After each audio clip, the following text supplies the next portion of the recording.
कृपा करो हरिनारायण।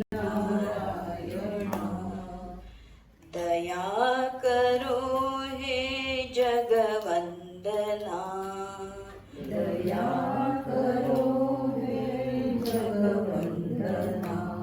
कृपा करो हे हरिनारायणा, कृपा करो हे हरिनारायणा। दया करो हे जगवंदना, दया करो हे जगवंदना। भावातीता भाग्यविधाता, भावातीता भाग्यविधाता।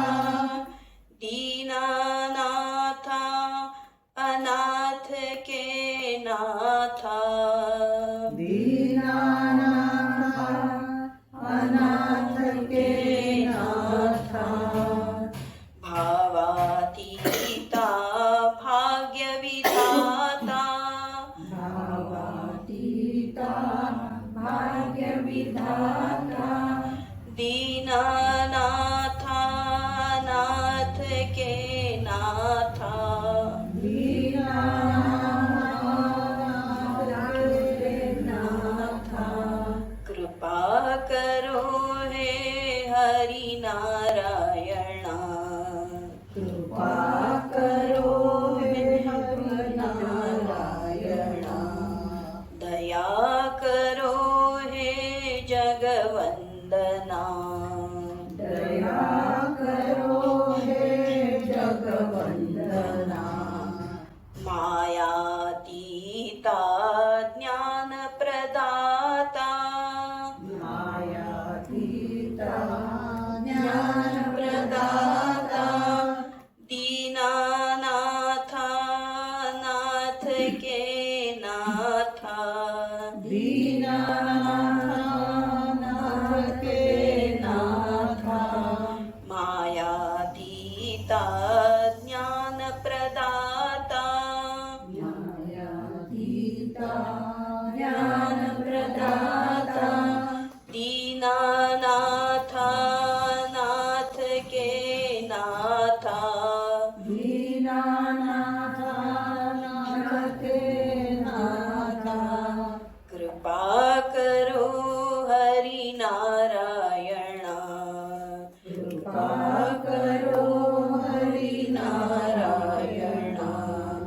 दया करो हे जगवंदना, दया करो हे जगवंदना।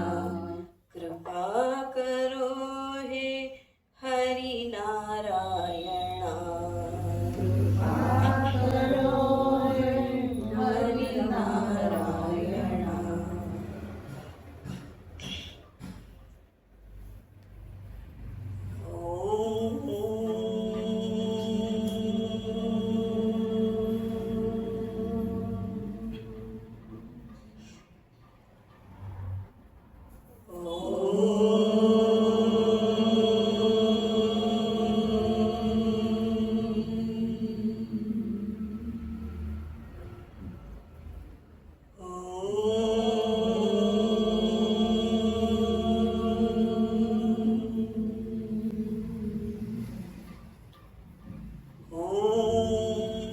सहना भवतु सहनौ भुनक्तु सह वीर्यं करवावहै तेजस्विनावधीतमस्तु मा विद्विषावहै।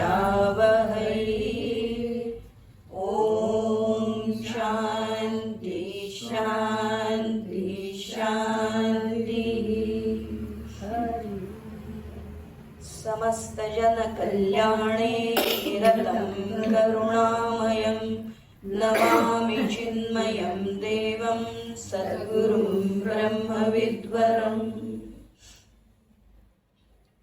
ॐ पार्थाय प्रतिबोधितां भगवता नारायणेन व्यासेन ग्रथितां पुराणमुनिना मध्ये महाभारतम् अद्वैतामृतवर्षिणीं भगवतीम् अष्टादशाध्यायिनीम् अम्ब त्वामनुसन्दधामि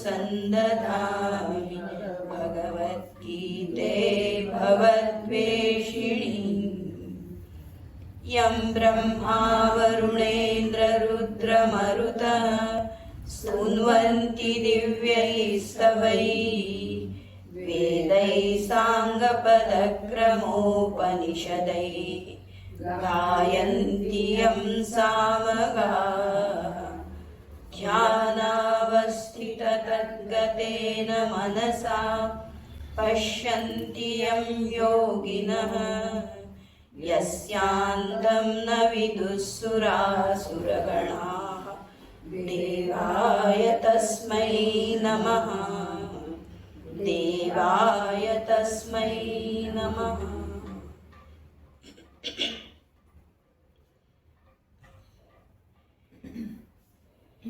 पहिला श्लोक म्हणूया आपण।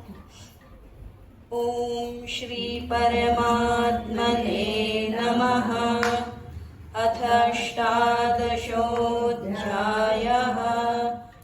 अर्जुन उवाच सन्न्यासस्य महाबाहो तत्त्वमिच्छामि वेदितुं त्यागस्य च ऋषिकेश पृथक् केशिनिषूदन।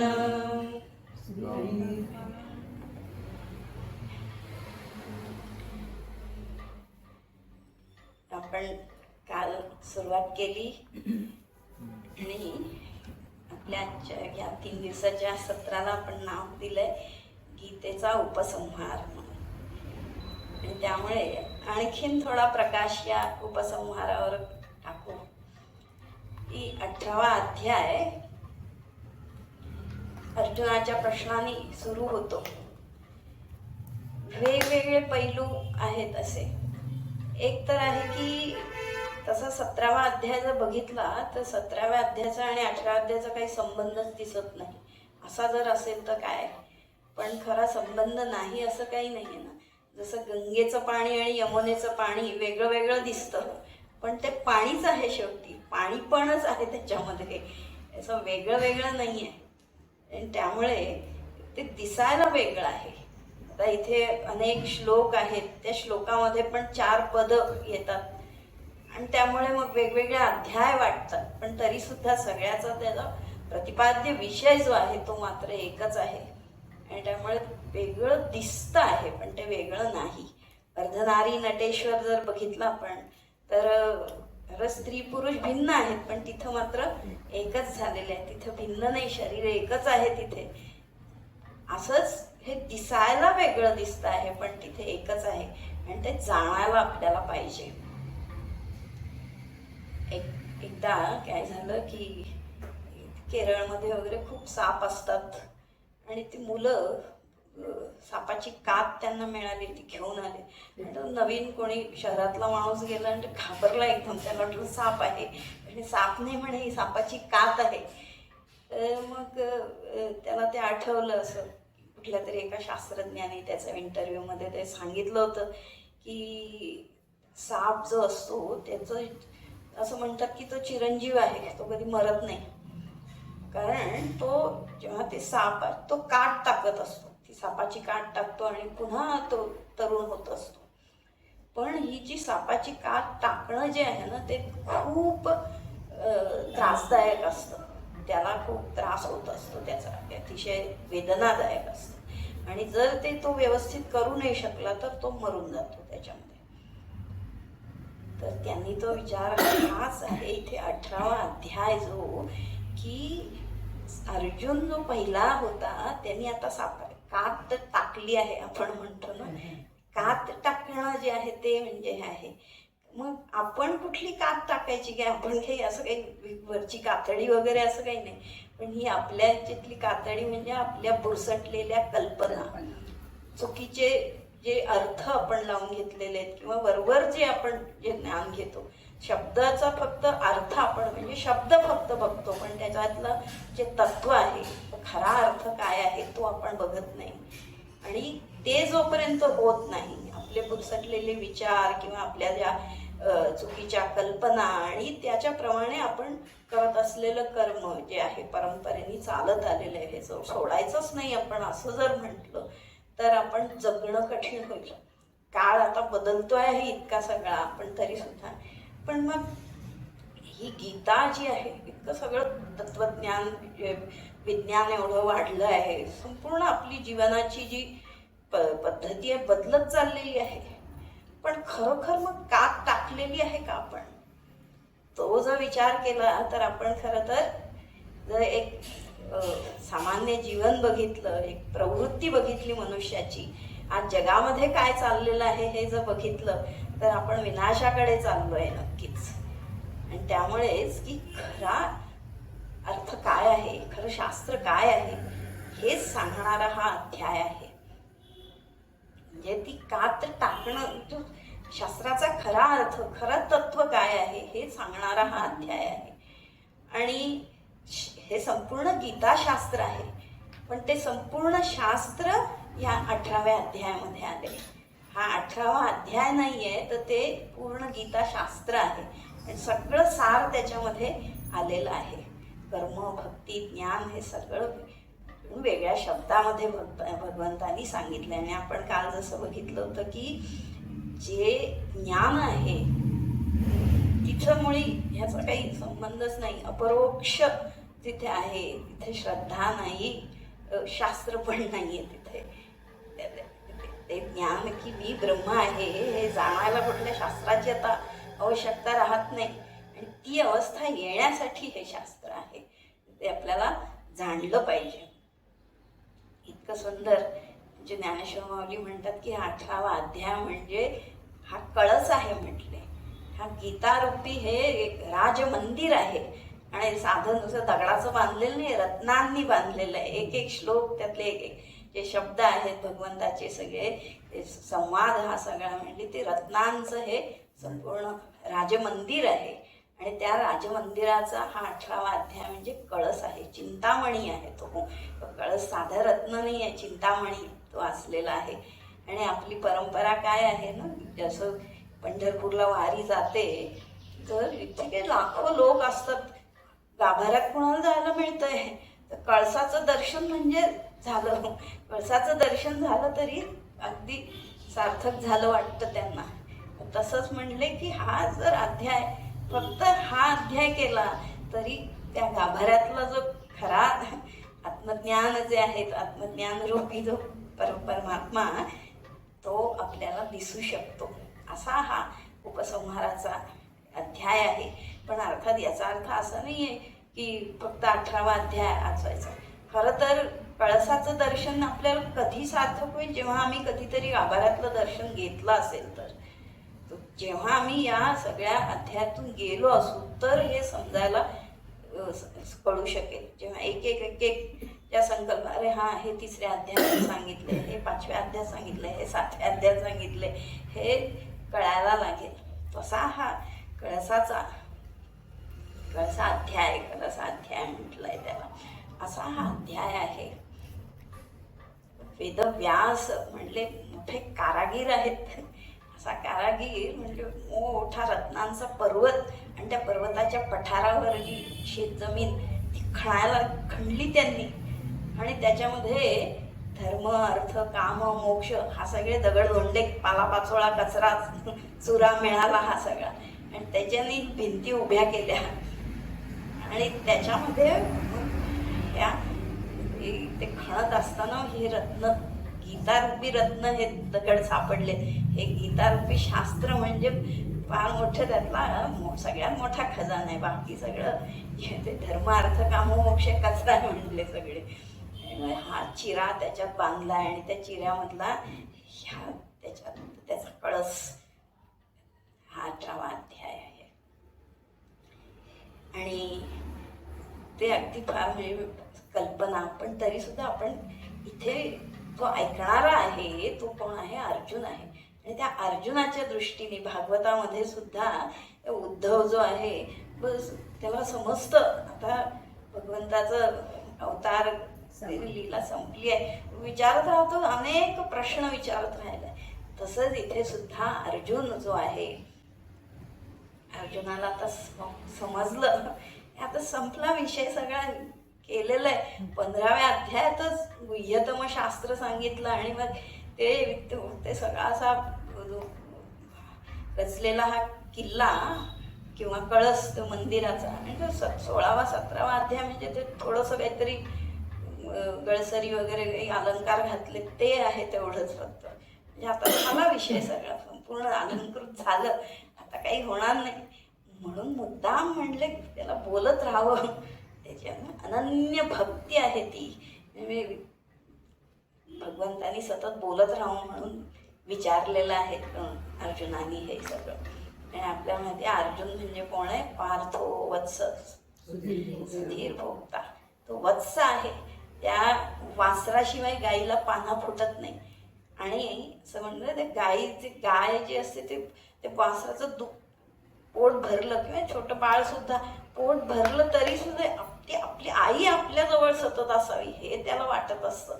हीच अनन्य भक्ती आहे की भगवंतानी आता मला सगळं समजलं. हे जे गुह्य जे आहे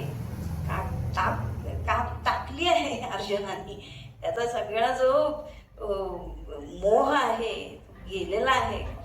पण तरी सुद्धा भगवंतानी बोलत राहावं सतत ते सांगण्यासाठी हा अध्याय आहे की त्या पुढच्या स्तरावर त्या परमात्माच्या आनंदामध्ये स्थित होण्यासाठी पुन्हा हा तो विचारतो आहे. आणि आपल्यासाठी खरोखरच हे सिंहावलोकन आहे की काय नक्की. आणि कधी काय होतं की ऐकत राहतो आणि पण आपण ते ऐकलेलं विसरतो किंवा काहीतरी वेगळा अर्थ धरून बसतो ना, पुन्हा अरे आत्ता समजलं हे म्हणून असं जे होत असतं ना. खूप वेळा वाचतो पण त्याचा अर्थ आपल्याला कळत नाही. आतापर्यंत आम्ही असंच समजत होतो असं काहीतरी होत असतं. आणि तोच तर आहे ना की आपले स्वामीजी स्वामी पुरुषोत्तमानंदजी सांगायचे. बरेच लोक ते 10-15 वर्ष किती 20 वर्ष ते मग लोक म्हणायला स्वामीजी आत्ता तुम्ही एकदम छान बोलता म्हणे, आता कळायला लागलं आम्हाला, म्हणजे आता छान कळतं म्हणे. तुझं डोकं आता शुद्ध झालं म्हणून तुला कळायला, मी जे सांगत होतो तेच सांगतोय आता अजून पण आता तुला कळायला लागलंय ते. तसं आता हा 18वा अध्याय असाच आहे की ते आपली जी ऐकून आपली बुद्धी जी आहे ती प्रगल्भ होत जाते. म्हणजे तवरून ताक ओळखायची तिला सवय लागते. त्या कल्पना ज्या आहेत म्हणून तर शंकराचार्यांनी सगळे प्रकरण ग्रंथ जे लिहिले की आपल्याला फक्त शब्द माहिती आहेत पण नक्की काय आहे ते मात्र माहिती नाही. आता म्हणजे अजून जर पुढे वाचत गेलो तरी पण ना, जसं आता तत्वबोध आपण वाचला तर तत्वबोधामध्ये जागृत अवस्था म्हणजे जी सांगितली की तिन्ही शरीर तिथे काम करत असतात. जागृत अवस्थेमध्ये प्रत्यक्ष अनुभव जगताचा आपल्याला येत असतो. पण आणखीन त्याच्या पुढे आहे जागृत अवस्था म्हणजे एवढीच फक्त नाही की आपण फक्त बघतोय ऐकतोय, ही जागृत अवस्था नाही आहे. समष्टीच्या स्तरावर फार मोठी ती सांगितलेली आहे. तर ह्या संकल्पना सगळ्या आणि इथे 18 त्या संकल्पना खूप सुंदरपणे परत एकदा वेगळ्या भाषेमध्ये भगवंतांनी सांगितलेल्या आहेत. आणि मग प्रश्न अर्जुनाने जो विचारलेला आहे की संन्यास आणि त्याग ह्याचं तत्व मी जाणू इच्छितो. म्हणजे आपण हे काल बघितलं. तर आता खरं तर संन्यास म्हणजे पण त्याग आहे आणि त्याग म्हणजे पण त्याग आहे. म्हणजे काहीतरी सोडून देणं. दोन्हीच्या शब्दामध्ये तोच अर्थ दिसतो पण ते नक्कीच दोन्ही जरी शब्द जरी ते निर्देशित एकच करत असले की सोडणं, न्यास म्हणजे सोडणं आणि त्याग म्हणजे पण काहीतरी सोडणं आहे, फेकून देणं आहे, टाकणं आहे. शब्दसह अर्थ तोच आहे पण तरी ते दोन्ही ज्या संकल्पना आहेत त्याचे तत्व मात्र वेगळं आहे. काय सोडणं जे आहे ते वेगळं आहे म्हटले. आणि दुसरं आपण की याचा विचार का करायचा, कारण एकतर कर्म जे आहे तर कर्म म्हणजे जीवन आहे. मग आता कर्म सोडलं तर मग जीवन कसं काय राहील?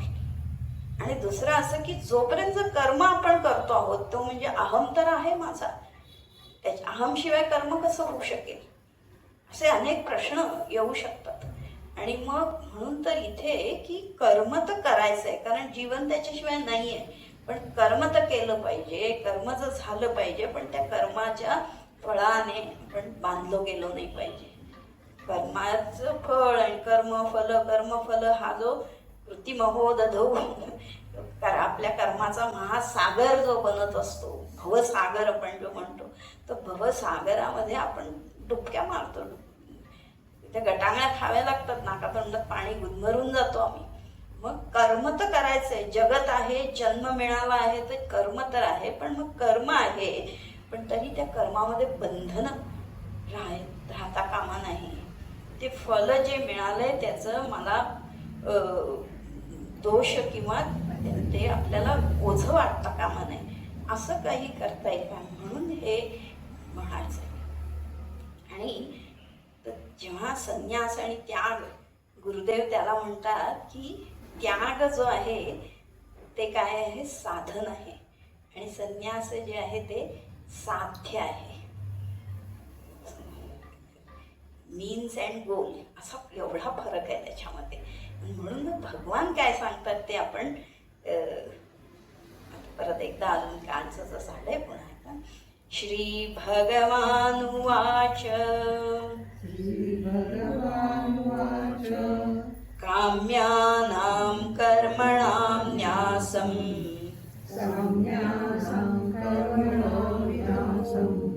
संन्यासं कवयो विदुः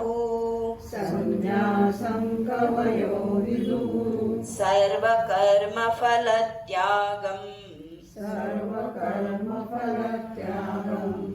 प्राहुस्त्यागं विचक्षणाः.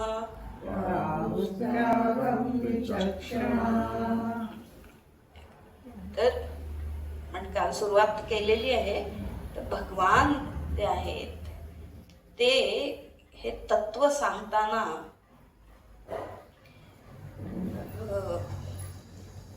काय ते ना, इतर कोणी जे आहेत त्यांचं आधी मत भगवंतांनी सांगितलेलं आहे. की जे कवी आहेत ते काय म्हणतात की काम्य कर्माचा न्यास, काम्य कर्म सोडून देणं म्हणजे संन्यास, आणि सर्व कर्म फलाचा त्याग म्हणजे तो त्याग आहे इथे सांगितलं. तशी 4 मतं सांगितलेली आहेत की दुसरे कोणी सांगतायत, कवी काय सांगतात, विचक्षण काय सांगतात, ते मनीषी काय सांगतात, आणि आणखीन इतर कोणी काय सांगतात ते दोन्ही. मग काम्य कर्म जेव्हा आपण म्हटलं तर काल जेव्हा कोणी विचारलं त्यामुळे आणखीन थोडासा आपण ह्याच्यावर प्रकाश मुद्दाम टाकायचा आहे की काम्य कर्म जे आहे नक्की काय. काम्य कर्म म्हणजे आता एकतर काय की जन्म आहे तर कर्म आहे. तर 4थ्या किंवा 3ऱ्या अध्यायामध्ये हे कर्माचे प्रकार सगळे सांगितले. एक आहे नियत कर्म, नित्य कर्म, नैमित्तिक कर्म, निषिद्ध कर्म, काम्य कर्म, असे वेगवेगळे प्रकार जे आहेत. मग नियत कर्म जे आहे म्हणजे ते केलं पाहिजे, आपलं कर्तव्य कर्म जे आहे ते करायचं आहे. आणि त्याच्यामध्ये मग हे 2 प्रकार की नित्य आणि नैमित्तिक, हे केलंच पाहिजे. आणि निषिद्ध कर्म जे आहे ते करायचं नाहीये, ती पण आपलं कर्तव्य आहे की हे करायचं नाही जसं आहे. पण मग आता हे नित्य कर्म आणि नैमित्तिक कर्म जे आहे ते काम्य कर्म आहे का, ते सोडायचं का?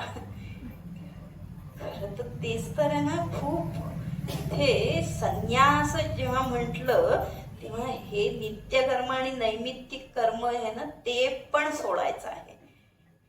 कारण नित्य कर्म आम्ही कुठलाही जेवतो आपण, रोज झोपतो, काय स्नान करतो, हे नित्य कर्म आहे प्रत्येकाचं. जसा जो आश्रम आहे, जो वर्ण आहे त्याच्याप्रमाणे आपलं आपलं जे कर्म त्याचं नित्य कर्म आहे. विद्यार्थी आहे तर त्यांनी रोज अभ्यास केला पाहिजे वगैरे. तर मग आता जेव्हा या जे नित्य आणि नैमित्तिक कर्म म्हणजे कुठली, हे खरं म्हणजे नित्य कर्म, ती नैमित्तिक कर्म पण आपली कर्मच आहेत, पण ती काहीतरी निमित्ताने येतात. की जसं श्राद्ध कर्म आहे किंवा आपल्या आई वडिलांचं श्राद्ध करायचं आहे, दर महिन्याला, दर वर्षाला किंवा त्या तिथीला ते करायचं आहे, ते श्राद्ध कर्म करायला पाहिजे. किंवा पाहुणे आले अचानक, त्यांचं काय उठ बस करायचं आहे. ते काही रोज करत नाही, पण अचानकपणे आलेत म्हणून आम्ही ते निमित्त झालं म्हणून ते करायचं आहे. पण ते पण आपलं नियतकर्मच आहे. काय आज चंद्रग्रहण आहे, उद्या काय सूर्यग्रहण आहे, मग त्याच्याप्रमाणे जे काय वेद पाळायचे, जे काही करायचं आहे ते करायचं आहे. पण मग आता हे नित्य आणि नैमित्तिक कर्म जी आहेत ती काम्यकर्म आहेत का? कारण काम्यकर्म म्हणजे ती कामनेसाठी करायची. आपण काल जसं उदाहरण घेतलं की काय कुठला यज्ञ, पुत्र कामेष्ठी यज्ञ म्हणा किंवा आणखीन राजसूय यज्ञ, तो वाजपेयी यज्ञ वगैरे, त्याच्यामध्ये काय की शत्रूला जिंकायचं, शत्रूला मारायचं, ह्याच्यासाठी पण कर्म केली. पुत्रप्राप्ती, राज्यप्राप्ती एवढ्या ह्याच्यासाठी, धनप्राप्तीसाठी, ही सगळे जे यज्ञ किंवा अशी काम्यकर्म आहेत. पण हे आपलं रोजचं नित्य नैमित्तिक कर्मसुद्धा काम्यकर्म आहे. कारण त्याच्या पण पासून आपल्याला सुख मिळत असतं, फळ मिळत असतं. आणि त्याच्यात काय सांगितलंय की प्रत्यवायो न विद्यते. त्या नित्य आणि नैमित्तिक कर्म जी आहेत, आपली रोजची कर्म म्हणजे रोज पूजा ही केली पाहिजे, हे नित्यकर्म आहे.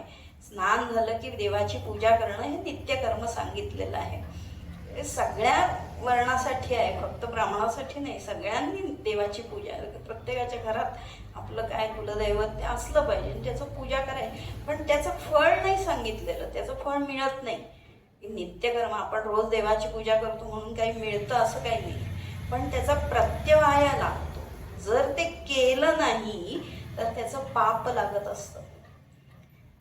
मग ते केल्यावर मग खरं ते पाप लागत नाही म्हणजे पुण्य तर मिळतच असतं ना आपल्याला. पुण्य आहे, त्याच्यात काहीतरी मिळतं, आपल्याला सुख मिळत असतं.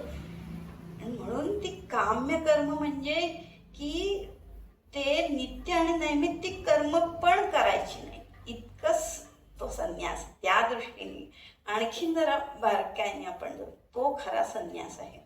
म्हणून संन्यासाला कुठलंही बंधन तिथं नाही. नित्यकर्म नैमित्त, त्याला संध्यावंदन करायचं, दानव फेकून दिलं त्यांनी सगळं, पण श्राद्धच करायचं मुळी देहाचं, तर तिथलं कुठलं नित्यकर्म राहिलं? मग त्याला कुठलंच कर्म तिथे नाही राहिलं. जसं आता की आपण म्हणतो की वसंत ऋतू आला, वसंत ऋतू आल्यावर आपोआप सगळ्या झाडांना पालवी फुटते, फुलं येतात, काय सुगंध, पण त्यांनी काही केलं नाहीये, पण तरी सुद्धा फळ आहे तिथे.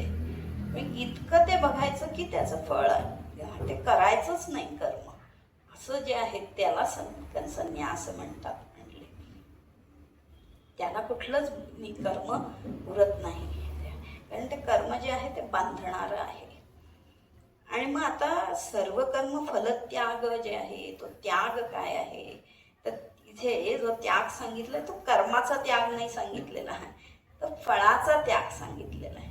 आणि म्हणून मग इथे मग कर्मफळाचा त्याग करायचा आहे म्हणजे पुन्हा आलंच की नित्यकर्म नैमित्तिक कर्म जी आहेत ती करायची आहेत, पण त्याच्यापासून मला हे सुख मिळेल, माझं पाप लागणार नाही, हे पण न ठेवणं म्हणजे कर्मफल त्याग आहे.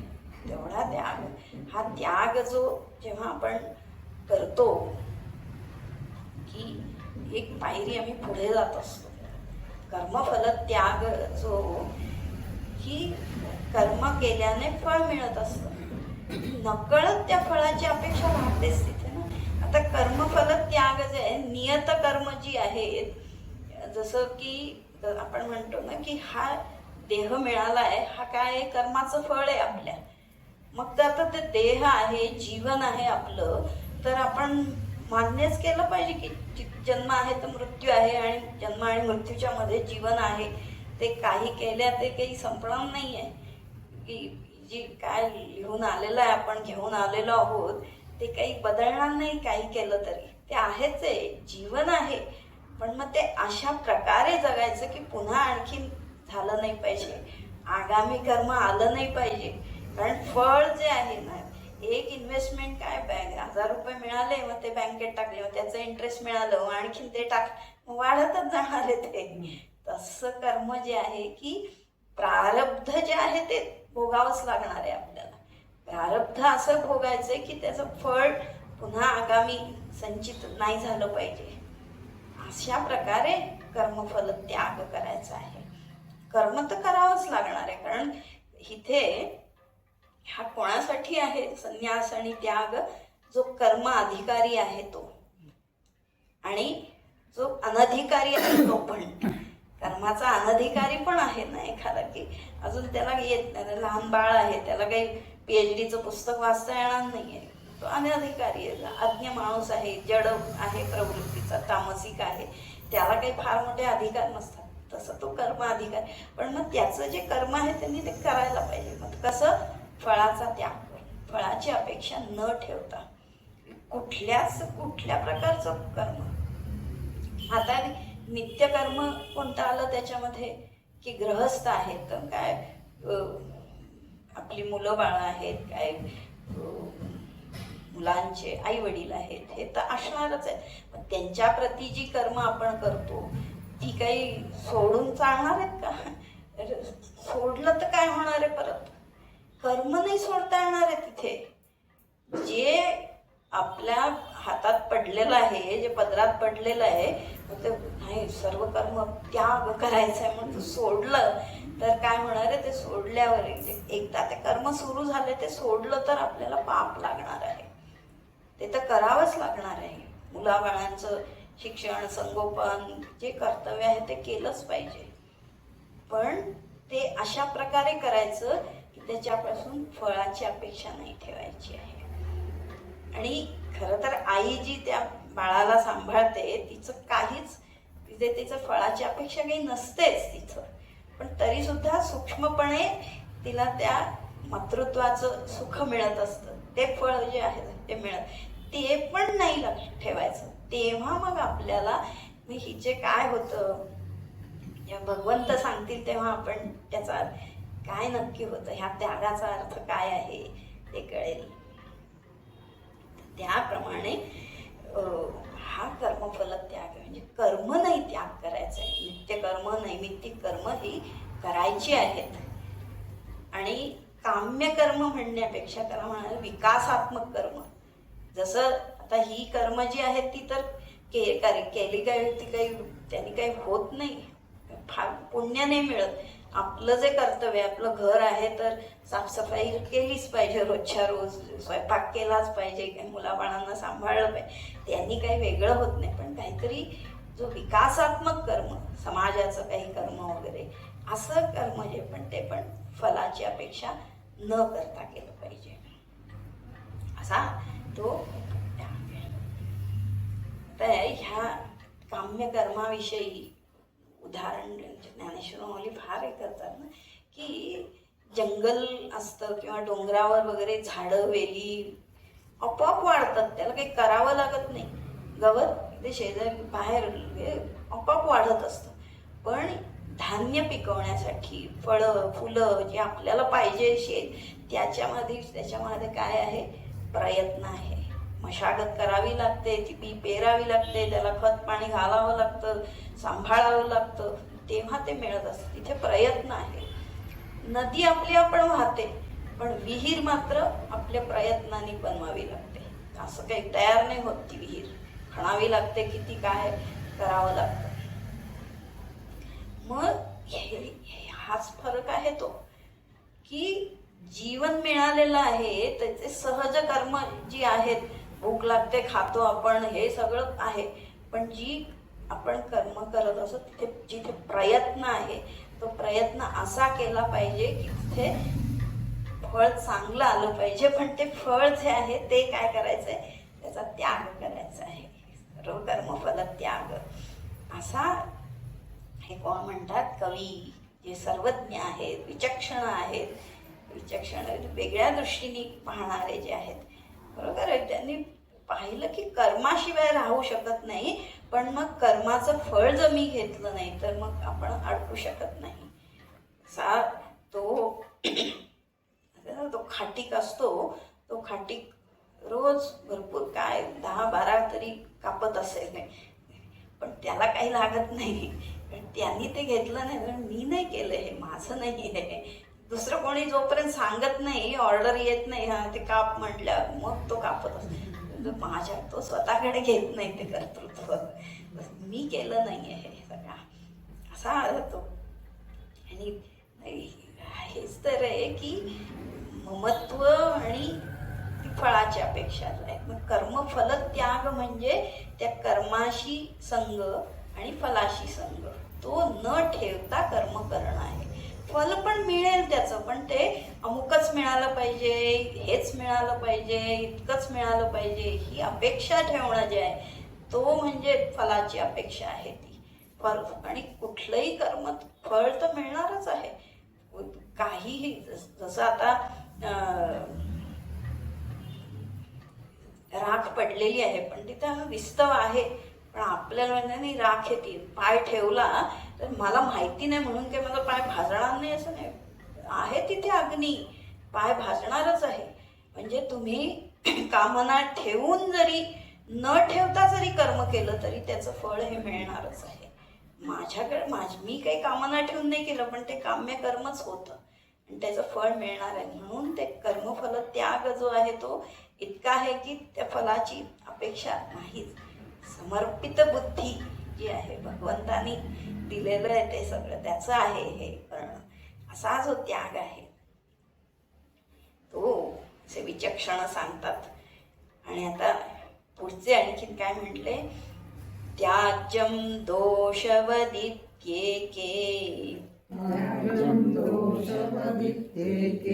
कर्म प्राहुर्मनीषिणः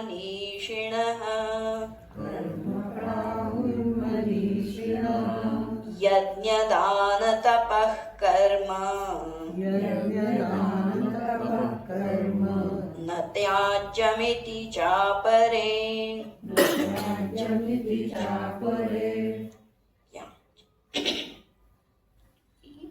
जे मनीषी आहेत, मनीषी पुन्हा विद्वान, जे मनीषी लोक आपल्याकडे हिंदीमध्ये आहे ना मुंशी शब्द ना, मुंशी तो मनीषीचा अपभ्रंश झालेला आहे, ते मुंशी झाले. ते मुंशी म्हणजे ते मनीषी आहेत, विद्वान जे आहेत ते काय म्हणतात, त्याज्यम दोषवत. असे ते कर्म जे आहे ते दोषवत आहे असं करून ते त्याचा त्याग केला पाहिजे.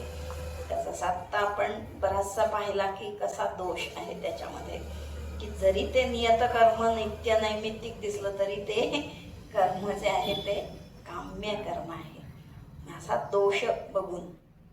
आता जेव्हा आपण ह्या कर्माचे भाग बघितले तर कर्म हे दोषवत आहे जेव्हा असं म्हटलं तर एक दोषवत कर्म सांगितलेलंच आहे, म्हणजे निषिद्ध कर्म. एक नित्य कर्म आणि नैमित्तिक कर्म केलंच पाहिजे. माझं जे नित्य कर्म आहे, देवाची पूजा करणं, रोज स्नान संध्या करणं, हे सगळं केलं पाहिजे. भूतयज्ञ आहे काय, वैश्वदेव वगैरे. आणि निषिद्ध कर्म जे आहे ते नाही केलं पाहिजे. चोऱ्या करायचे, व्यसन करायचं, आणखीन काय ते केलं नाही पाहिजे. पण मग आपला धर्म असा हे करतो का, जसं आता काय म्हणतो आपण त्याला प्रतिपक्ष भावना, भज गोविंदम मध्ये ना, कामिनी कांचन कीर्ती हे सगळे वाईट आहेत. स्त्री ही वाईट आहे, ती धन फार वाईट आहे, त्याला फेकून द्यायचं, ते घ्यायचं नाही, असं धिक्कार करणारं असं कर्म असं आपलं धर्म शिकवतो का? जे धिक्कार अधिष्ठित जर आपलं शास्त्र आहे तर त्याचा उपयोग काय आहे बरं? असा जगामध्ये इतकं सगळं सुद्धा असं सगळं वाईट आहे, हे कसं काय करता येईल बरं? हे असं सांगणारं शास्त्र नाही आहे. स्त्री वाईट आहे वगैरे नाही आहे, तर ते कर्म वाईट आहे म्हटलंय. तर दोषवत कर्म म्हणजे एक तर निषिद्ध जे दोष आहे, दूषित कर्म आहे, जे दुष्ट कर्म आहे. आता दुष्ट म्हणजे आपण जो शब्द घेतो तसा हे नाही की त्याच्यामध्ये दोष आहेत. असा जे कर्म आहे ते टाकलं पाहिजे असं सांगितलं. आणि दुसरा आपण अर्थ बघितला होता की ते कर्म हेच दोषवत आहे, कारण ते आपल्याला अडकवत असतं. जेव्हा कर्म जो अकर्ता अभोक्ता, जेव्हा मनीषी विदू विद्वान विचक्षण जे म्हटले, हे कोण आहेत बरं? हे त्या कर्मातीत झालेले आहेत, मायातीत झालेले आहेत, भावातीत आहेत, ते आहेत. तिथे अकर्ता अभोक्ता आहेत, त्यामुळे तिथे कर्म करणं करता कर्तृत्व हे सगळं तिथं नाहीच आहे, फल पण तिथं नाही आहे, अशी अवस्था तिथं झालेली आहे. आणि मग त्यांच्यासाठी मग सगळं कर्म तिथं काही हे नाही आहे. पण जर कर्माचा अधिकारी आहे तर त्या कर्माच्या अधिकाऱ्यांनी अशा प्रकारे कर्म केलं पाहिजे की तिथं तो अडकला नाही पाहिजे त्याच्यामध्ये. आणि म्हणून सतत जागरूकतेने करायचं आहे की अरे मी त्या कर्मामध्ये, म्हणजे कर्मामध्ये आसक्त नाही झालं पाहिजे. जेव्हा ज्याच्यासाठी आपण जातो, जे कर्म करत असतो, नकळत काय होतं ना, त्या अगदी उदाहरण म्हणजे की आश्रमामध्ये गेले, दीक्षा घेतली, ब्रह्मचारी झाले, पण ब्रह्मचारी झाल्यावर नकळत अरे हा माझा आश्रम, आणि मग आई वडिलांना सोडून आले म्हणून दुसरे आई वडील सगळे हे माझे आई वडील आहेत म्हणून ते चिकटले जातात. मला नकळत आम्ही पुन्हा त्याच्यामध्ये अडकू शकतो असं. किंवा दुसरे कोणी बघत नाहीत, मग काय हरकत आहे, आम्ही एकटे येतो, मग घेऊ आजच्या दिवस काय खाऊ, असं काही होतं ना. की आपली भूमिका काय आहे, जो अधिकार काय आहे हे जाणून ते करायचं आहे. आणि म्हणून मग इथे जेव्हा कर्मचे सांगितलं की जरी ते चांगलं आहे, पुण्यकर्म आहे, तरी पण नाही करायचं आहे. संन्यास ज्याला सांगितलं की काम्यकर्म नसलं तरी पण ते करायचं नाही, कारण ते अडकवतं आपल्याला. कधी आसक्ती होईल त्याच्यामध्ये माहिती नाही आहे. कर्मासक्ती, कर्तृत्व आसक्ती आणि अकर्तृत्व आसक्ती पण होते. हे सगळे दोष जे आहेत त्या दोष आहेत, म्हणून म्हणले कर्मत्याग आहे ते. पण आणखीन ते दुसरे काय म्हणतात की यज्ञदान तप कर्म न त्याज्यम. आता इथे म्हणतं ना की असं कर्म केलं पाहिजे की ज्याच्यामध्ये दोष नाही आहे. आणि ती कर्म म्हणजे कुठली? यज्ञ दान तप, ही जी कर्म आहेत ती मात्र केली पाहिजेत. न त्याज्य म्हणले, ती केलीच पाहिजेत. आता हे यज्ञदान तप का बरं केलं पाहिजे? कारण मग जीवन आहे ना, हे कर्म म्हणजे जीवन आहे. मग जीवन मध्ये नुसतंच डोळे मिटून दगडासारखं बसलो तर काही होणार नाही. समजा एक आपला खाटल्यावर आरामशीर तंगड्या पसरून तो बसून राहतो, काय मी कर्म करत नाही म्हणले, मग तो चांगला का असं म्हणतो का आपण? आणि एखादा संन्यासी आहे आणि तो दिवस रात्र कर्म करतो आहे, फोन वापरतो, कम्प्युटर वापरतोय, सगळं करतोय, मग तो दोषवत आहे का? ते जे दिसतं ते नाही आहे, म्हणून तर ती कात टाकणं ही आहे. जे दिसतं ते तत्व नाही आहे, त्याच्या मागचं तत्व वेगळं आहे सगळं. गुरुदेवांनी एक खूप सुंदर गोष्ट सांगितली आहे की एकदा एक माणूस असा त्या तळ्याकाठी बसलेला होता.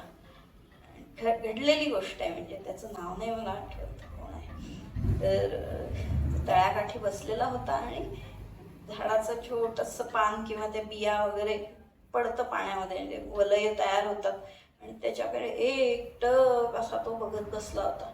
दिवसभर सकाळपासून संध्याकाळपर्यंत तो बघत बसलेला होता. आणि मग सकाळी जाताना तो एक कोण गवताचा भारा सायकलवर घेऊन ते डोक्यावर पागोटं एवढं ओझं घेऊन तो तिथून एक माणूस चाललाय. काय रे रिकाम जेवण हट्टा कट्टा बसलाय रिकामा, काही करत नाही, काही नाही, तुमच्यासारखं काम तरी कर म्हटले. गेला ते विकून काय कामं करून परत आला, हा तिथंच बसलेला होता. हे असे लोक आहेत म्हणून म्हणले म्हटलं देश काही सुधारत नाही असं आहे म्हणले. आणि पण मग हा इतका कष्ट करत होता आणि त्यांनी काहीच केलं नाही का? काय करत होता, तो एक फार मोठा जगप्रसिद्ध चित्रकार झाला. तो जे ते बघत होता ते चित्र त्यांनी काढलं, त्या रंगाने ते कागदावर ते उमटवलं आणि ते चित्र जगप्रसिद्ध झालं. म्हणजे तो त्याचं कर्म जे आहे ते फार मोठं आणि फार सूक्ष्म होतं. बरोबर जमलं, दिवसभराचं पोट भरलं, बाकी काय आणखीन झालं, जगाचं काही झालं नाही कल्याण. म्हणून तर की यज्ञदान तप जे आहे ते आपल्याला केलं पाहिजे म्हटलं. कारण जीवन जे आहे, आता यज्ञ जर आपण काल बघितलं, यज्ञ म्हणजे कर्म. आणि यज्ञ जेव्हा आपण म्हणतो तर यज्ञ हा काय आहे तर देवतांची उपासना आहे. यज्ञ म्हणजे पूजा आहे, देवतांची उपासना आहे. आदिदैविक जे फल मिळतं त्याचं यज्ञ म्हणजे का की पाऊस पडतो, कशामुळे, यज्ञामुळे पडतो. यज्ञ जेव्हा होतो की निसर्गामध्ये पण तो यज्ञच आहे. समुद्र आपलं पाणी जातं, सूर्याचा प्रकाश तो देतो, समुद्र आपलं पाणी देतं, पाण्याची वाफ होते. आता प्रत्येक जण एक एक त्यागच केलेला आहे तो सगळा. आणि जेव्हा यज्ञविधी असतो त्याच्यामध्ये पण यज्ञकर्म जो करतो त्याच्यामुळे पाऊस पडत असतो. भगवंताने ना गोवर्धन पर्वताची पूजा जी करायला सांगितली की त्याच्यामुळे पाऊस पडेल म्हणून. असा हा यज्ञकर्म आहे की काहीतरी सगळं चांगलं होईल, लोकांचं काही कल्याण होईल, असं काही यज्ञ. आपलं स्वतःचं पण भलं करणं जे आहे ते यज्ञ आहे. आणि अधिदैविक ज्या देवता आहेत त्यांची ही उपासना आहे. सगळ्या शक्ती ज्या आहेत ह्या जगतामध्ये त्या शक्तीची उपासना म्हणजे हे यज्ञ आहे. आणि त्याच्यामुळे काय होतं की आपला जो कर्तृत्व जो आहे, अरे मी केलं हे तिथं राहत नाही, चित्तशुद्धी होते. आणि दान जे आहे, दानामध्ये लोभ प्रवृत्ती आपली जी आहे ती कमी होत असते, लोभ होत असतं. ममत्व जे आहे, माझं आहे माझं आहे हे कमी होत असतं इथे दानाचे आहेत. आणि तप जे आहे त्या तपामुळे ती भोग वासना जी आहे, इंद्रियांवर दमन, इंद्रियांचं दमन होतं. तर इथे स्थूल आणि सूक्ष्म दोन्ही पण सांगितलेलं आहे की अधिदैविक उपासना म्हणजे आपल्या क्रिया आपली जी आहे ती संपूर्ण शुद्ध होते. आणि धनाचा लोभ कमी होतो, म्हणजे धन शुद्ध होतं. त्याला म्हटलं धन शुद्ध होतं म्हणजे आपल्यामध्ये आपलं अंतःकरण शुद्ध होत असतं. आणि जेव्हा तपामध्ये इंद्रियांचं संयमन होतं, पण त्याच्यामध्ये काय होतं, इंद्रियांचं नुसतं संयमन नाही तर त्याच्यात सूक्ष्म जे आहे ते आहे भोग वासना आपल्या संपत असतात. आणि म्हणजेच की चित्तशुद्धी होत असते. म्हणून हे यज्ञ दान तप हे केलंच पाहिजे.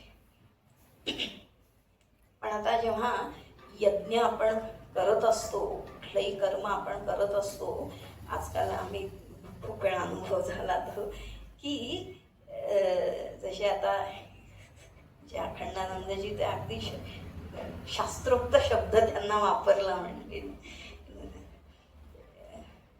की जसे आता समजा हे कोणी नेते वगैरे आहे, सामाजिक कार्यकर्ते, ते पूजा पाठ वगैरे करतात. पण कशा करतात, समजा साधं उदाहरण की तुळशीपत्र आपण खाल्लं, तुळशीपत्र काय, अरे तुळशीपत्र रोज एक खाल्लं तर काय होतं, मग ते BP लिमिटमध्ये राहतं, व्यवस्थित राहतं, आणखीन काय रोग होत नाही, काही कॅन्सर होत नाही, अमुक तमुक वगैरे.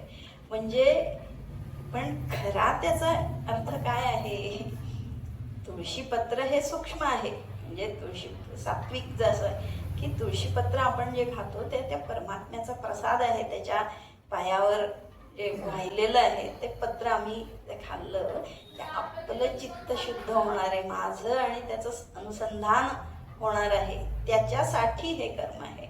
म्हणजे जे आपण भौतिक कर्म करतो आहोत ते भौतिक कर्म त्याचं फल जे आहे ते आध्यात्मिक राहिलं पाहिजे. पण ते उलट होतं यज्ञदान तपाचा की कर्म आध्यात्मिक करायचं, यज्ञ करायचा किंवा पूजापाठ किंवा काय तुलसी दल घातलं किंवा गंगाजल घेतलं म्हणजे त्याच्याने काय फुलं घेतलं आम्ही शरीराला चांगलं हट्टाकट्टा आहे म्हणले, हेच म्हणजे कर्म करायचं आध्यात्मिक कर्म आणि त्याचं फल मात्र भौतिक घ्यायचं. हे उलट असं नाही झालं पाहिजे. त्याचं खरं भौतिक कर्म करायचं आहे पण फल मात्र आध्यात्मिक झालं पाहिजे. ते म्हणजे यज्ञ आहे. यज्ञ केल्यावर काय होतं, हवा शुद्ध होते सगळी, असं काहीतरी. तर यज्ञ केल्याने हवा शुद्ध होते ते तर सहजपणे होणार आहे. पण खरं यज्ञ कशा करता करायचं आहे, आपलं अंतःकरण शुद्ध झालं पाहिजे. आणि असा यज्ञ करायचा इतकं शुद्ध झालं पाहिजे की स्पष्ट ठळठळीत ठळक आपला देव दिसला पाहिजे आपल्याला, असा तो यज्ञ केला पाहिजे. म्हणून ते म्हणले यज्ञदान तपकर्म न त्याज्यम असे काही जण म्हणतात. आता हे सगळं एवढं सांगितलं आणि अर्जुन म्हणतात ते त्यांचं सगळं सांगतं, पण मला तुझं मत ऐकायचं आहे, तुझं काय मत आहे ना. तसं काल आपण बघितलं की समजा सुरुवातीलाच सांगितलं असतं तर तो म्हणलाच, पण ते असं म्हणतात, ह्यांनी असं म्हटलंय, मी असं ऐकलंय, त्याच्यापेक्षा आधीच ती 4 मतं सांगून टाकली भगवंतानी. आणि काय आहे ना की भगवंताचं मत जे महत्वाचं आहे ते कधी कळेल, इतरांची मतं समजली तेव्हा. रामायणामध्ये जेव्हा सीता स्वयंवर होतं तेव्हा राम पहिले नाही गेले धनुष्य उचलायला. अनेक राजे आले तिथे, उचललं त्यांनी. आणि मग शेवटी आमच्या विश्वामित्र ऋषींनी सांगितलं आता तू जा म्हटले. कारण जर आधीच राम गेलं असतं तर बाकीचे म्हणले त्यात काय म्हणे आम्ही पण उचललं असतं, असं झालं असतं ना. म्हणून आधी पहिलं ते बाकीची मतं सांगितली, पण खरं काय आहे तत्व ते जर समजायचं असतं तर आपण वरवरचा अर्थ घेतो की केवळ एकच जर घेतलं की काम्यकर्माचा न्यास म्हणजे संन्यास, ते शब्दशः अर्थ एक व्याख्या जसं सगळ्यांना ना लगेच पाहिजे असतं.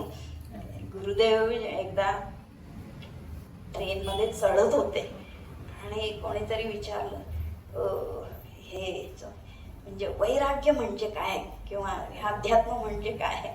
आता त्या स्टेशनवर त्याने गाडी पकडायची तेव्हा काय सांगणार, त्यांनी सांगितलं अटॅच अँड डिटॅच. पण मग ते 2च शब्द, पण त्याचं तत्व जर समजलं तर कळणार आहे. नाहीतर म्हणेल तो हा म्हणजे स्टेशन सोडलं आणि गाडी पकडली, अटॅच अँड डिटॅच असं नाही आहे. तेवढंच नाही शब्दशः अर्थ घेणार. रमण महर्षींकडे तो मुलगा गेला आणि त्यांनी पण तेच सांगितलं जिथून आलास तिथे जा म्हटले. त्यांनी विचारलं होतं की तुम्ही ओळखलंय, तुम्ही कोण आहे, मी कोण आहे, ते ब्रह्मस्वरूप ओळखलंय, मला पण ते जाणायचंय. तू जिथून आलास तिथे जा परत म्हटले. आणि तो बिचारा एवढं सगळं प्रवास करून खर्च करून चालून काय काय वेगवेगळ्या गाड्या पकडून आला होता आणि म्हणले हे एवढं कष्ट करून आलो आणि हेच उत्तर मला मिळालं, जसं आला तसा परत जा म्हटले. म्हणजे काय आहे ते तत्व जर कळलं तर म्हटले ते माहिती पाहिजे. भगवान आता सांगतात निश्चयं शृणु मे तत्र त्यागे भरत सत्तम त्यागो हि पुरुष व्याघ्र त्रिविधः संप्रकीर्तितः. सगळ्यांना निश्चयं शृणु मे तत्र त्यागे भरत सत्तम त्यागो हि पुरुष व्याघ्र त्रिविधः संप्रकीर्तितः. आता 4 मतं सांगितली वेगळी वेगळी, कोण काय म्हणतंय. आणि आता भगवान म्हणतायत निश्चयं शृणु, आता निश्चयाने ऐक. शृणु मे तत्र त्यागे भरत सत्यम, हे त्यागाविषयी आता तू ऐक म्हणले. कोण म्हणले? भरत सत्तम, त्या भरत कुलामधला सर्वोत्तम असा जो आहे. आणि त्याच्यामागे भगवान पण त्याला वेगवेगळी विशेषण आहे. पुरुष व्याघ्र, भरत सत्तम, हे पुरुष व्याघ्र म्हणजे त्यागो ही त्रिविध. त्याग म्हणले 3 प्रकारचा त्याग आहे, 3 प्रकारचा संप्रकीर्तित, प्रसिद्ध आहे, सगळीकडे सांगितलंय, ओळखीचा आहे. आता भगवानांनी तर संन्यास आणि त्याग वेगळं नाही सांगितलं, ह्यांनी तर 3 सांगितले आणखी. हे काय आहे म्हणून तर म्हणले निश्चयम शृणु. निश्चयम शृणु म्हणजे काय? चयन म्हणजे जसं चहा जो आहे ना, चाय म्हणतो आपण, ते चाय काय केलं जातं, ती पावडर, पानं जी असतात ती कुटली जातात आणि ते उकळतात किंवा काय, आणि त्याच्यातलं जे अर्क आहे तो सगळा काढला जातो. हेच चयन आहे सगळा. विवेक करायचा आहे, विवेक बुद्धीने ऐकतो, निश्चयन एकदम नितराम चयन म्हटले. पक्का निश्चय करायचा की नक्की काय आहे, हे किंवा जे सत्य आहे, जे मिथ्या आहे, योग्य आहे, अयोग्य आहे, नित्य आहे, अनित्य आहे, ते बुद्धी विचार करून तू ऐक म्हटले. फक्त शब्द बरोबर ऐकलं, ह्या कानाने ऐकायचं, हा कळलं असं नाही, विचार न करता नाही ऐकायचं. शृणू म्हटले, हा शृणू शब्द पण तसाच आहे ना, नुसतं ऐकायचं. श्रवण हा शब्द इंग्लिशमध्ये 2 एक हिअरिंग आहे, एक टू हिअर अँड टू लिसन. हे लिसन जे आहे ना ते म्हणजे शृणू आहे. जस नाही तर सगळेजण ऐकू, कानाचं कार्य आहे ऐकणं. केवळ ऐकणं म्हणजे हे ऐकणं नाही आहे, तर श्रवण की लक्ष देऊन ऐकणं. तात्पर्य निर्णयम श्रवणम म्हटलंय. तात्पर्य निर्णय, जे सांगितलं ते लगेच आपल्याला त्याचा अनुभव आला पाहिजे, ते कळलं, काढणं आहे तिथे बुद्धीने, ते म्हणजे शृणू आहे. निश्चयम शृणू म्हटले. आणि त्यागाविषयी हे तू ऐक. आणि तू कोणच म्हटले? भरत कुलामधला सर्वोत्तम असा आहेस, आणि हे काय विचारतोय, त्याग काय आणि संन्यास काय म्हणून असा काय विचारतोय, अशा यांनी म्हणून भरत सत्तम त्याला म्हटलेलं आहे.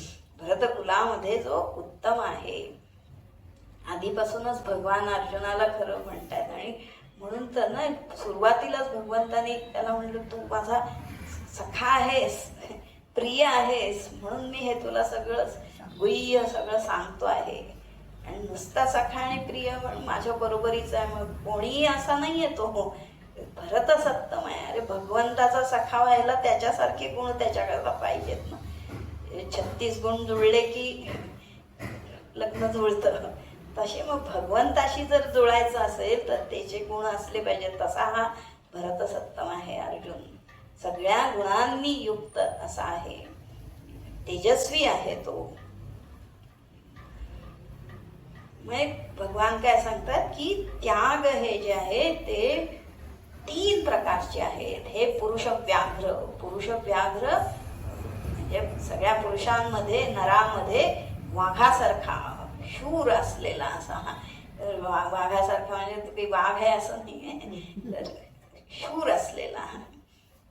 आपल्याकडे अशी भाषा अशी आहे ना सगळी, म्हणून की जसं पोलादी पुरुष म्हणलं तर पोलादी म्हणजे काय, लोखंडाचा माणूस नाही आहे, तर इतका कणखर आहे तो, काहीही सहन करायची त्याच्याकडे ताकद आहे, काही तोंड द्यायला, त्याला सामना करायला त्याच्या धैर्य आहे. असाच हा वाघासारखा शूर आहे पुरुष व्याघ्र. हे त्याग म्हटले 3 प्रकारचा सांगितला गेला आहे किंवा ओळखला जातो, प्रसिद्ध आहे.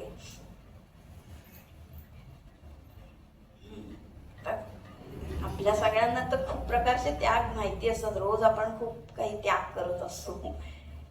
जेवायला बसले ना घरामध्ये कितीतरी असे होत असतात, बघितलेलं पण आम्ही की छान ताट वाढलं, काय मीठ जास्त झालं, ताट फेकून दिलं. त्याला त्याग आहे ना, तो त्याग केला आम्ही. म्हणजे काहीतरी निरुपयोगी, उपद्रवी असं काही आहे ते फेकणं, मला नको आहे म्हणून टाकणं, हे म्हणजे त्याग झाला. सगळे एक भांडण झालं की आम्ही म्हणतो आजपासून तुझ्याशी मी बोलणार नाही, त्याग हा पण त्यागच आहे ना. सोडून दिलं एखाद्या व्यक्तीला, हे कुठला त्याग आहे? भगवान सगळ्या प्रकारचे त्याग सांगणार आहे तिथे. केवळ म्हणजे काहीतरी वस्तू सोडणं, एखाद्या व्यक्तीला सोडणं, काहीतरी क्रिया म्हणजे त्याग नाहीये. आणि मला मनाला वाटेल ते सोडणं हे तर मुळीच त्याग होऊ शकतो. हा त्यागच नाहीये म्हणजे त्याला म्हणतात त्याग, तामसिक त्याग म्हटलं त्याला. आणि पुन्हा एक सोडायचं आणि दुसरं धरायचं, मग तो त्याग कसा काय होऊ शकतो? तो पण त्याग नाहीये. म्हणून निश्चयम शृणु म्हटले, व्यवस्थित ऐक, तू एकदम लक्ष देऊन ऐक. मग भगवान आता ह्याच्यामध्ये सांगतात, त्यांचं मत आता सांगतात. यज्ञ दान तप कर्म न त्याज्यं कार्यमेव तत्. यज्ञो दानं तपश्चैव पावनानि मनीषिणाम्. यज्ञदान तपः कर्म न त्याज्यं कार्यमेव तत्. यज्ञो दानं तपश्चैव पावनानि मनीषिणाम्. अरे किती सुंदर.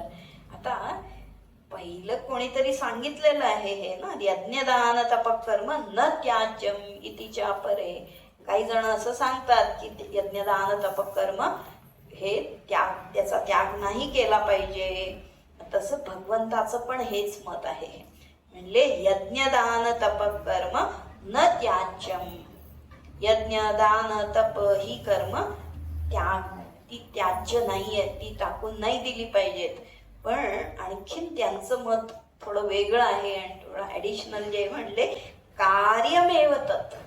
म्हणजे आम्ही त्याग नाही केला पण केलं नाही आम्ही, असं पण नाही झालं पाहिजे.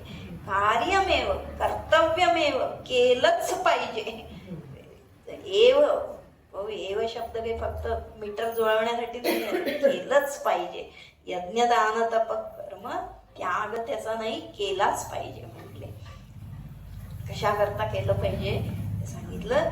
यज्ञदान तपश्चैव पावनानि मनीषिणाम. आता इथे मनीषी म्हटलंय म्हणजे जे ज्ञानी आहेत त्यांच्यासाठी पण म्हटलंय, त्यांनी पण केलं पाहिजे. आणि त्यांच्यासाठी काय होईल म्हणले, ते अंतःकरण शुद्ध करणार आहे. पावनानी, त्यांना पवित्र करणारी ही कर्म आहेत.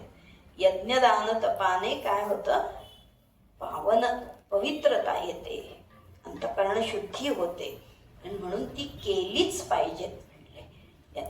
हे भगवंताचं मत सांगितलंय भगवंताने. म्हणजे फक्त हा म्हणजे संन्यास, हा म्हणजे त्याग, असं काही नाही. हे जीवन आहे तर हे कर्म केलंच पाहिजे. आणि म्हणून खरं जसं काल आपण म्हणलं की नक्की म्हणजे फक्त यज्ञदान तप एवढंच कर्म केलं पाहिजे का, काय आहे हे यज्ञदान? आपण जे म्हणतोय सतत की जीवन म्हणजे कर्म आहे. जिथे कर्म नाही तिथे जीवनच नाहीये. जेव्हा वेगळं शरीर असतं पण जेव्हा तिथे काही कर्म होत नसतं, श्वासोश्वास होत नाही, तेव्हा आपण काय म्हणतो, हे संपलं, सगळं शव होतं ते. मग कर्म हे केलं पाहिजे. पण मग ते कर्म काय आहे, यज्ञदान तप. म्हणजे हे यज्ञदान तप म्हणजे काहीतरी एका अमुक मुहूर्ताला, श्रावण महिन्यात किंवा काय असं काहीतरी करणं, असं काही नाही आहे. आपण यज्ञदान तपाविषयी थोडंफार बघितलं आधी आहे ना. यज्ञ जे आहे की यज्ञ कशासाठी की ती उपासना आहे, त्या अधिदैविक ज्या शक्ती आहेत त्यांची उपासना आहे. आणि दान जे आहे की काहीतरी दान आपण जे करतो ज्याच्यामुळे आपली लोभ प्रवृत्ती कमी होईल. आणि तप जे आहे आपल्या इंद्रियांवर संयम आहे.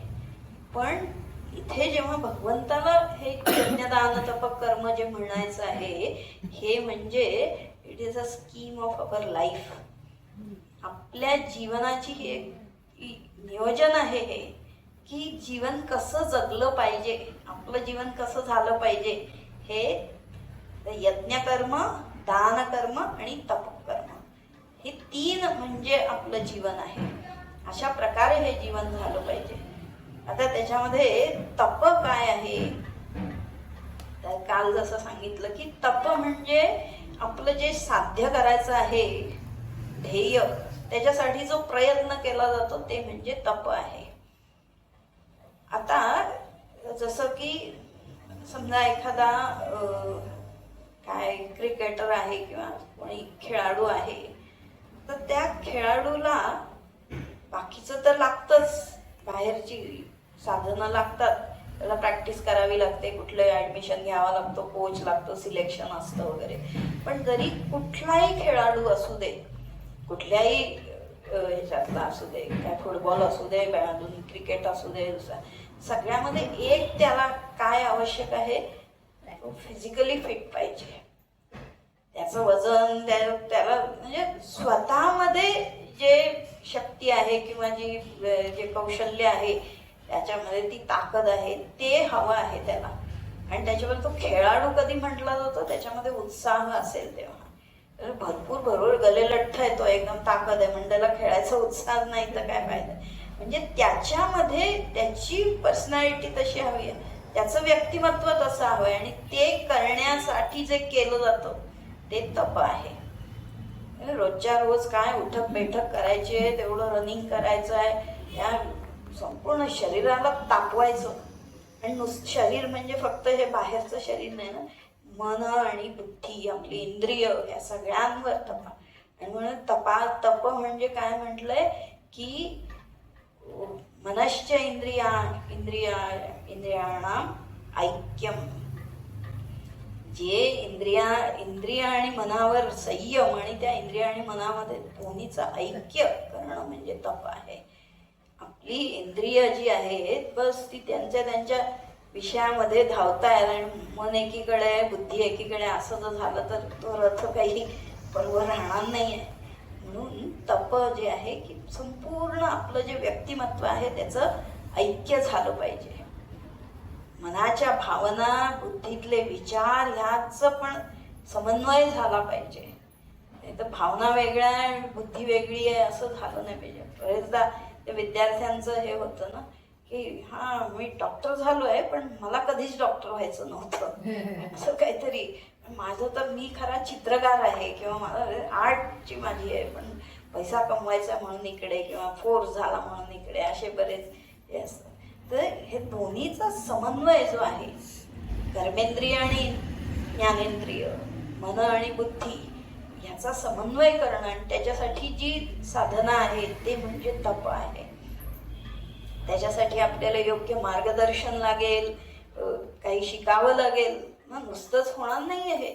इंद्रियाने सायन्स शिकलं पाहिजे, गणित शिकलं पाहिजे की, आणि मग नंतर मग आपल्याला काय नक्की करायचं आहे ते ध्येय जे आहे ते आपल्याला साध्य आपण करू शकतो, हे तप आहे. आणि मग जेव्हा आम्ही आपलं कौशल्य मिळवलं, ही शक्ती मिळवली सगळी आपल्यामध्ये, ते तेज आलं, गुण कौशल्य सगळं आलं, त्याचा व्यवस्थित विनियोग करणं, त्याचं ते योग्य दिशेला ते वापरणं म्हणजे यज्ञ आहे. त्याला चॅनलाइज करणं, आपली जी शक्ती आहे ती त्या दिशेला वापरणं म्हणजे यज्ञ आहे. कारण त्या देवता ज्या आहेत, देवता म्हणजे किंवा आपली इंद्रिय असे आहेत, तर माझ्यामध्ये खूप छान काय बंदूक चालवण्याची क्षमता आहे, खूप छान करू शकतो, पण तो कशासाठी वापरायचं ते जे आहे तो यज्ञ आहे. माझ्यामधली जी शक्ती की आम्ही काय सायन्स शिकलो, डॉक्टर झालो किंवा इंजिनियर झालो, मोठं सगळं टेक्नॉलॉजी सगळी मला माहिती आहे, पण त्याचा उपयोग कुठे करायचा ते म्हणजे यज्ञ आहे. हा केवळ एका व्यक्तीचा आणि कुठंतरी फक्त गीता ऐकणारे गीता शिकणाऱ्यांकडचा हे ज्ञान नाही आहे. हा धर्म आहे, हा धर्म आहे खरा. की संपूर्ण जगात प्रत्येक व्यक्ती एक व्यक्ती म्हणजे त्याचं जे कर्म आहे ते संपूर्ण जगासाठी एक, जसा तो मशीन चालतं ते आरे असतात एवढे, ते एक जरी आरा तुटला तरी सगळं मशीन तुटून जातं. मग प्रत्येक जण ह्या जगतामध्ये एक तो आरा आहे सगळा. प्रत्येकाने आपलं कर्म असं केलं पाहिजे, तपस्वी झालं पाहिजे प्रत्येकाने. मग तो झाडूवाला असेल, कोण पॉलिटिशियन कोण पंतप्रधान असे प्रत्येकाचा तो तपस्वी असला पाहिजे. आणि असे जेव्हा तपस्वी असतील तेव्हा त्यांचा तो मग यज्ञकर्म होईल. समाज जो आहे त्याचा विकास झाला पाहिजे, वर्धन राहिलं पाहिजे, समाज टिकला पाहिजे कायम. आणि समाज टिकणं म्हणजे फक्त संख्या वाढणं आणि हे नाही आहे. आणि फक्त बाहेरची जी भौतिक प्रगती म्हणजे समाजाची प्रगती नाही आहे. जर प्रत्येकाला स्वास्थ्य मिळालं, प्रत्येकाला शांती मिळाली, आनंद मिळाला, सगळे एकोप्याने राहतात, कुटुंबाची संकल्पना जी आहे की आपण सगळे एका परिवारातले आहोत, एकमेकांना प्रेम, दया, करुणा, जे सहाय्य करणं आहे ते जेव्हा असेल तेव्हा खरा तो विकास म्हणू शकतो आपण. स्वार्थाने सगळे भरपूर आम्हाला आहे आज पैसा, पण त्याचा उपयोग आम्ही काय करतोय? फक्त मी माझं मला एवढंच आम्ही जग बनवलं, पण दुसऱ्याचं काय होईल ते जाईल अशी तो यज्ञ कधीच होऊ शकत नाही. हे तप जे आहे. आणि मग दान काय आहे की आपली शक्ती कमवणं म्हणजे तप, त्याला योग्य त्याला दिशा देणं, ते कुठेतरी लावणं, ते म्हणजे यज्ञ. आणि मग तो यज्ञ जो आहे तो सगळ्यांसाठी वापरणं, सगळ्यांना उपयोगात त्याला आणायचं, ते म्हणजे दान आहे. म्हणजे फक्त दान ही संकल्पना आहे, अन्नदान, वस्त्रदान, मग काय आज अमुक अमुक आहे, आज अमावस्या आहे म्हणून आम्ही कुठलं काय दान केलं, ब्राह्मणाला दान केलं, आणखीन अनाथ आश्रमात, तेवढीशी संकल्पना नाही आहे. तर दान म्हणजे मी जे आहे ते मला, मी सगळीकडे माझे जे काही कौशल्य आहे ते सगळ्यांसाठी उपयोगी करायचं आहे. अगदी रस्त्यावर आपण नुसतं हसलो तरी पण ते दान पण होऊ शकतं, त्याला मनाला आनंद होईल ना, हे दान आहे, हे दान संकल्प. आणि मग ते येण्यासाठी म्हणून हे दान ही जे करतं की प्रत्येक पूजा झाली की दान हे सांगितलंय. म्हणजे दान हा फक्त वेगळा नाही आहे, जसं हल्ली जे म्हणतात ना मग श्राद्धकर्म कशाला केलं पाहिजे, त्यापेक्षा आम्ही अनाथ आश्रमामध्ये दान देऊ. अरे तर दान हा श्राद्ध कर्मामधला एक भाग आहे, फक्त ते देणं म्हणजे श्राद्ध नाही आहे, ते तर एक भाग आहे. आणि प्रत्येक पूजेमध्ये दान असतं. दान वेगळं आहे, दक्षिणा वेगळी आहे, ब्राह्मणाला वेगळं दान. आणि दान हे कोणते, ते दानाची संकल्पना म्हणजे हा विषयच तो वेगळा आहे. आपण इथे फक्त त्याच्या दृष्टीने म्हणतोय की आपल्याला असं वाटतं की कुठल्या तरी गरिबाला दान दिलं म्हणजे ते दान होतं. पण आज ही फार मोठी संकल्पना ही की ज्यांनी धर्मासाठी समर्पण केलं आहे, देशासाठी समर्पण केलेलं आहे, प्राणाचं बलिदान करायला जो तयार झालाय त्याच्यासाठी सहाय्य करणं हे फार क्वचित होत असतं. ते खरं सर्वश्रेष्ठ दान आहे. ह्याला आपल्या राष्ट्रासाठी जो लढायला आज जातोय त्याच्यासाठी जे केलं जातं ते दान. आणि राष्ट्र तर आपल्याला दिसतंय, पण जे परमात्मा तत्व जे दिसतही नाही आणि त्याच्यासाठी जो करतो की आज धर्माचं उत्थान झालं पाहिजे, धर्म सगळ्यांपर्यंत पोचला पाहिजे, धर्माची स्थापना केली पाहिजे, आणि त्याच्यासाठी जो समर्पण करतो त्याला सहाय्य करणं हे सर्वश्रेष्ठ दान आहे. आणि हे फक्त एक कार्य म्हणून झालं, एक क्रिया म्हणून झाली, पण खरं दान जे आहे की माझी शक्ती जी आहे, शारीरिक, मानसिक, बौद्धिक जी काही आहे, मी गुणकौशल्य जे ज्ञान सगळं मी प्राप्त केलं, त्याला असं काही ओघामध्ये आपल्या जीवनामध्ये लावायचं की सगळ्यांना त्याचा उपयोग झाला पाहिजे. एका झाडाला पण झाला पाहिजे, कुत्र्याला पण झाला पाहिजे, मांजराला पण झाला, सगळ्यांसाठी त्याचा उपयोग झाला पाहिजे. विध्वंसासाठी हे वापरणं म्हणजे दान, शिक्षण नाहीये. आपण जे मिळवलं ते ते खरं दान आहे. समाज तिथे समाजाचा विकास होतो किंवा समाजाचं रक्षण जिथे होतं ते खरं दान आहे. आणि ते भगवान म्हणतात न त्याज्यम. मग संन्यासी म्हणजे अरे आम्ही काही करायचं नाही, डोळे झाकून आम्ही, तो कसा संन्यास होऊ शकतो? संन्यासाला पण हे म्हणजे त्याचं अस्तित्व हे यज्ञदान तपस्वरूप असलं पाहिजे, त्याचं बोलणं जे आहे ते यज्ञ स्वरूप असलं पाहिजे. कारण आपण जरी जो संन्यासी आहे तो संन्यासी असला तरी सगळे कर्म तर करत असतो ना. खाणं पिणं सोडलं का आम्ही? ते तर काही सोडलं नाहीये. मग ते कसं सोडायचं बरं? आमचे समर्थ तर असे म्हणतात ना, म्हटले मलमूत्र त्याग हे सगळं सोडलं नाही म्हणे, मग भजन कशाला करायचं, हे का करतो म्हटले. मग ते पण सोडायचं ना. सोडणं म्हणजे काहीतरी क्रिया नाहीये ही. अमुक एक कर्म सोडणं म्हणजे क्रिया नाहीये. आणि यज्ञदान तप म्हणजे फक्त एक अमुक अमुक असं करणं म्हणजे यज्ञदान तप नाही. तर आपलं जीवन असं यज्ञ स्वरूप, दान स्वरूप आणि तपस्वरूप झालं पाहिजे. आपलं कर्म यज्ञ कर्म झालं पाहिजे. प्रत्येक कर्म हे यज्ञ कर्म झालं पाहिजे. आणि त्या यज्ञ कर्मामध्ये मग कर्म काय करतो हे महत्वाचं नाहीये, पण त्याच्या मागची आपली दृष्टी काय आहे ती महत्वाची आहे. तेव्हा आम्ही आजकाल म्हणजे त्या शिक्षण युनिव्हर्सल आउटलुक म्हणतो, वैश्विक दृष्टी जी आहे, की जेव्हा आपण काय चॉकलेट खातो किंवा भेळपुरी खातो, कागद फेकला रस्त्यावर, पण सहज जेव्हा मला वाटतं की जेव्हा मी तो कागद खाली टाकला, पृथ्वी खराब केली, मी संपूर्ण पृथ्वीमध्ये मी कचरा केलेला आहे, हा भाव जेव्हा मला वाटेल तेव्हा तिथे मी टाकणार नाही तो कागद. ही जी वृत्ती आहे, हे जे आहे ना, म्हणून तर आज आपण एवढी प्रगती बघतो आहोत. इतकं सगळं टेक्नॉलॉजी काय वाढलं, सगळं AI आलं आणि काय आलं, पण आज का विनाशाकडे आपण चाललो आहोत. अमेरिका सारखा एवढा मोठा देश पण सगळ्या जगावर तू मक्तेदारी करणारा असं नाही. सगळ्या जगालाच आनंद दिला पाहिजे, हा यज्ञ आहे, हे दान आहे. ते कर्म जे आहे आणि ते न त्याज्य कार्यमेव म्हटलंय, केलंच पाहिजे. सगळ्या वर्णांसाठी, सगळ्या आश्रमासाठी. जर आम्ही जिवंत आहोत तर हे आपलं जगणं जे आहे ते यज्ञ स्वरूप, दान स्वरूप, तपस्वरूप झालं पाहिजे.